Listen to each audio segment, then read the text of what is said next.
भगवान का नाम जपने वाले जपते हैं भगवान का नाम, इतने जप के बदले ये, इतने जप के बदले ये करते रहते हैं, जन्म जन्म करते रहते हैं।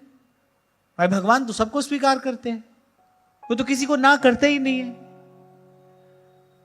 वो तो कह रहे भाई जो जैसा भाव लेकर हमारे पास में आ जाएगा हम उसको वैसा उत्तर देंगे। भगवान ने कहीं भी ये नहीं कहा कि जो ऐसा वैसा भाव लेकर आएगा उसकी ठुकाई पिटाई करके उसको पहले ठीक ठाक मैं कर दूंगा, ऐसा तो भगवान ने कहा नहीं।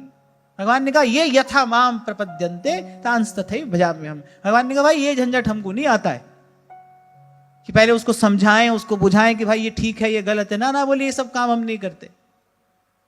इसीलिए तो भगवान ने कहा, ये अपनी बात ये जानते हुए तो भगवान कह रहे हैं मोते अधिक संत करी लेखा। भाई ये काम जो कर रहा है ना वो महान है, उसके पास जाओ, वो करेगा तुम्हारा कल्याण। कठोर कठोर तपस्याएं करते हैं राक्षस, देवताओं से वर प्राप्त कर लेते हैं। देवता ये थोड़ी समझाते हैं उनको भाई इस वर को प्राप्त कर लेने से तुम्हारा अनिष्ट होगा, अहित होगा, तो दे देते हैं। वो जानते हैं कि ये मूर्ख है, असुर है, इसके हाथ में शक्ति आएगी, ये शक्ति का दुरुपयोग करेगा, शक्ति के दुरुपयोग से क्या होगा, इसकी श्री, इसका ऐश्वर्य सब नष्ट हो जाएगा और एक दिन ये स्वयं नष्ट हो जाएगा। वो जानते हैं ये बात, और लेकिन वो दे देते हैं उसे। वो जानते हैं कि इससे इसका अहित होगा, फिर भी देते हैं।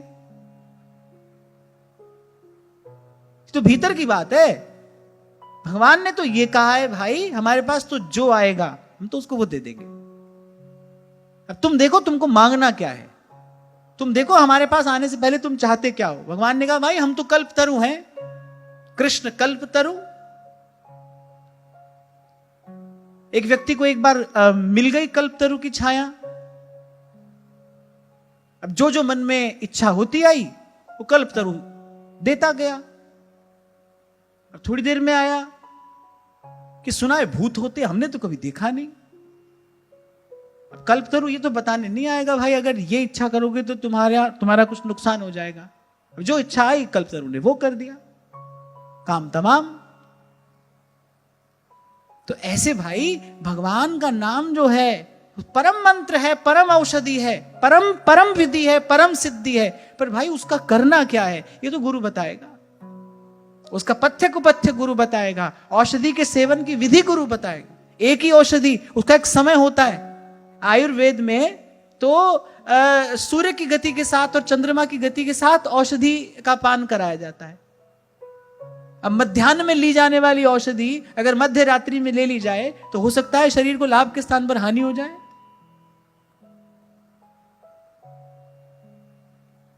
सार की बात क्या है, जैसो चंदा उगवे सूरज चढ़े हजार, एते चानन होया गुरु बिन घोर अंधार। सतनाम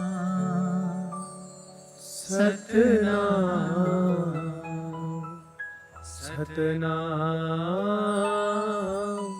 सतनाम। और आप देखो सब संतों ने उस आनंद के प्राप्त होने की घोषणा कब की, जब भगवान मिले, जब संत मिला। करी कृपा संत मिले। पलटू साहब तो यहां तक कह रहे प्रेम बिना राम नहीं, राम बिना संत नहीं, पलटू सत्संग वरदान मांगे। अभी 2 दिन पहले हम भाव पर चर्चा कर रहे थे कि वहां तक ना मन जाएगा ना बुद्धि, ये शरीर तो जा ही नहीं सकता, वहां तक कौन जाएगा, भाव। और रैदास जी महाराज कहते हैं साध संगत बिना भाव नहीं उपजे, और भाव बिन भगति नहीं होए तेरी। और कह रैदास यह बेनती प्रभु जी स्यो, राम राजा राख पैज मेरी। वहां कबीर गा रहे हैं हो मांगू संतन रहना, मैं नाही किसे का देना रे माधो। बड़े निष्काम हृदय है कबीर, बड़े निष्काम, तभी पीछे पीछे हरि फिरे। प्रभु कह रहे नहीं ये कामना तो हमको है, ये इच्छा तो हमारी है, ये इच्छा तो हमारी है। हो मांगू संतन रहना, मैं नाही किसे का देना रे माधो। मांगू संतन रहना, मैं नाही किसे का देना। तो ब्रह्मा जी गुरु की आज्ञा का पालन करके गए हैं, इसीलिए वहां तक पहुंचे, इसीलिए भगवान की प्रसन्नता पाई है, इसीलिए भगवान ने अपना सख्य प्रदान किया है। मित्र बना लिया भगवान ने ब्रह्मा जी को अपना।